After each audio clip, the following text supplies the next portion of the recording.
Hello friends, हरे Krishna channel में आप सभी का स्वागत है। फ्रेंड्स, कार्तिक का महीना आने वाला है और कार्तिक के महीने में किए जाने वाले स्नान, दान और व्रत के विषय में बात करेंगे। तो आज के वीडियो में आपको कार्तिक स्नान के बारे में संपूर्ण जानकारी मिलेगी। तो संपूर्ण जानकारी के लिए वीडियो को अंत तक जरूर देखिए। तो चलिए वीडियो को शुरू करते हैं। फ्रेंड्स, कार्तिक माह में स्नान, दान, व्रत का विशेष महत्व होता है।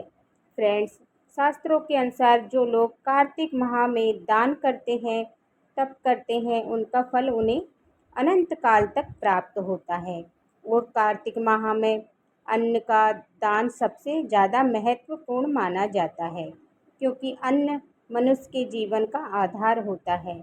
इसलिए अन्न का दान सर्वोत्तम दान माना जाता है। तो कार्तिक के महीने में अन्न का दान जरूर करें।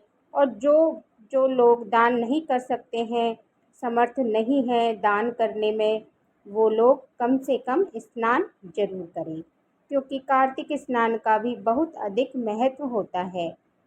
ऐसा माना जाता है कि कार्तिक स्नान से मनुष्य के सभी पापों का नाश होता है और पापों से मुक्ति मिलती है और उन्हें अनंत पूर्ण फल प्राप्त होते हैं। फ्रेंड्स, कार्तिक के महीने में भगवान विष्णु की पूजा की जाती है। कार्तिक स्नान शरद पूर्णिमा से शुरू किया जाता है और कार्तिक पूर्णिमा पर समाप्त किया जाता है। फ्रेंड्स, अगर आप कार्तिक स्नान कर रहे हैं या व्रत कर रहे हैं तो 5 नियमों का पालन करना होता है। ये 5 नियम कौन कौन से हैं, इनके विषय में हम बात कर लेते हैं। तो पहला नियम है कार्तिक स्नान। तो कार्तिक के महीने में कार्तिक स्नान पूरे महीने किया जाता है। यह शरद पूर्णिमा से शुरू किया जाता है, ख़त्म हो जाता है। तो कार्तिक महीने में पूरे महीने तुलसी जी का पूजन किया जाता है और पटवारी तुलसी जी का पूजन किया जाता है।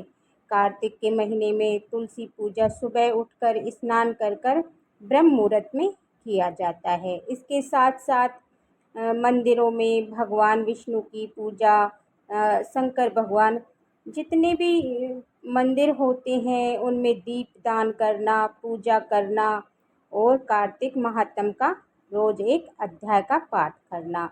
इसके साथ ही तुलसी की परिक्रमा करना, पूजा करना और पटवारी की भी परिक्रमा की जाती है। तो पहला नियम, कार्तिक स्नान में तुलसी की पूजा बहुत अनंत फल देती है। और पटवारी भगवान विष्णु की ये पूजा की जाती है। तो भगवान विष्णु की कार्तिक के महीने में अनंत गुना फल प्राप्त होता है। तो भगवान विष्णु की पूजा करने से कार्तिक में सारे पापों का नाश हो जाता है और मोक्ष को प्राप्ति होती है। तो तुलसी जी का पूजन किया जाता है। कार्तिक के पूरे महीने में हम तुलसी, पटवारी, भगवान विष्णु, जितने भी मंदिर हैं या जितने भी भगवान हैं, उन सभी की पूजा की जाती है।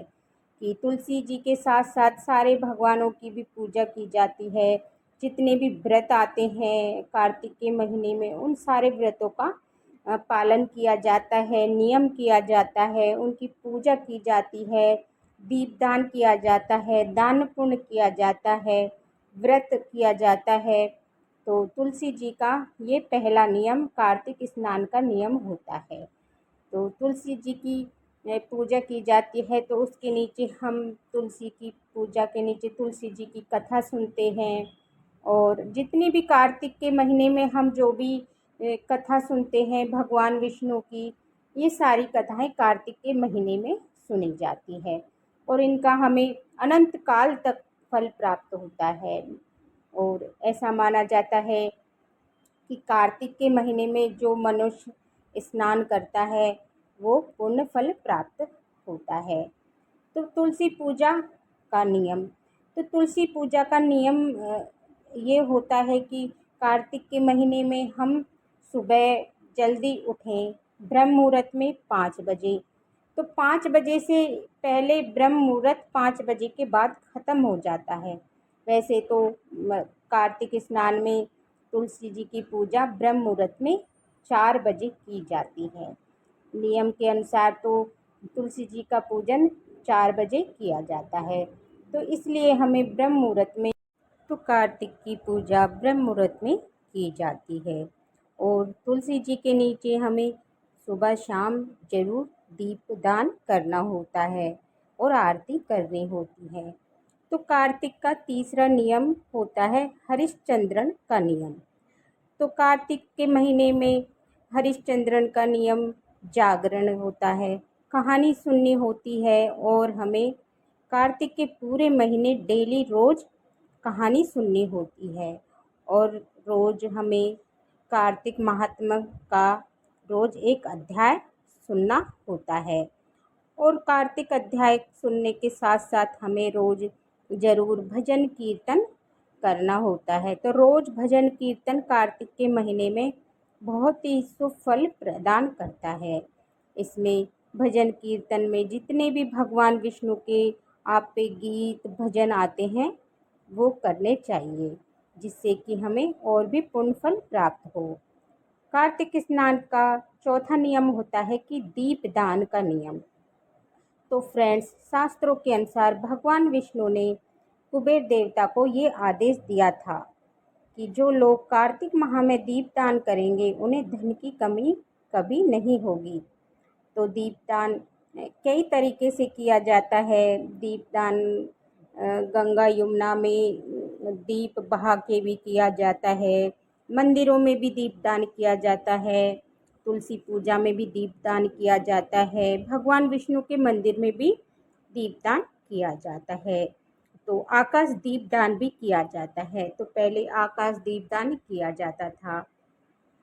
तो पहले जो आकाश दीपदान करते थे वो अ, आकाश की तरफ कुछ इस तरीके से डंडे गाड़ कर और वहाँ पर इतनी ऊंचाई पे दीपदान रख के दीपदान किया जाता था।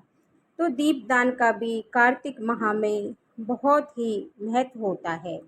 तो कार्तिक के महीने में हम जो भी दीप दान करते हैं, जितने भी दीप दान करते हैं विष्णु भगवान के प्रति, जितने भी हम दीप दान समर्पण करते हैं, इनका भी हमें अनंत काल तक मोक्ष फल प्राप्त होता है। क्योंकि कार्तिक के महीने में दीपदान का विशेष महत्व होता है। तो कार्तिक के महीने में दीपदान अवश्य करिए और तुलसी पूजा भी अवश्य करनी चाहिए। तो कार्तिक का 5वां नियम होता है कार्तिक का उद्यापन। जब लास्ट में कार्तिक के माह में पूर्णो आती है, पूर्णमासी आती है, उस दिन कार्तिक का उद्यापन किया जाता है। तो कार्तिक के उद्यापन में हमें भगवान विष्णु का भजन कीर्तन करके उनको भोग अर्पित करके कार्तिक माह में उद्यापन किया जाता है। उद्यापन फ्रेंड्स कार्तिक माह में कई तरीक़ों से किया जाता है। जैसे कि बहुत से लोग उद्यापन करते हैं तो तुलसी विवाह करते हैं, उसके बाद में तुलसी विवाह किया जाता है। उसके बाद में तुलसी विवाह करके धूप दीप से हमें उस दिन पूर्णमासी को जो भी भगवान के प्रति समर्पण किया जाता है। तो कार्तिक के महीने में हम हवन करके सारा पूजन पाठ करके उस दिन कन्याओं को भोग जिमा के उसके बाद में उद्यापन किया जाता है। तो उद्यापन में कन्याओं को भोग जिमाया जाता है, जोड़े भी जिमाए जाते हैं। तो इस तरीके से उसके बाद में आप चाहे जितना भी बड़ा भंडारा कर सकते हैं वो भी आप कर सकते हैं। तो कार्तिक माह में उद्यापन में जितने भी लोगों को भोजन कराया जाता है उसका भी हमें अनंत काल तक फल प्राप्त होता है।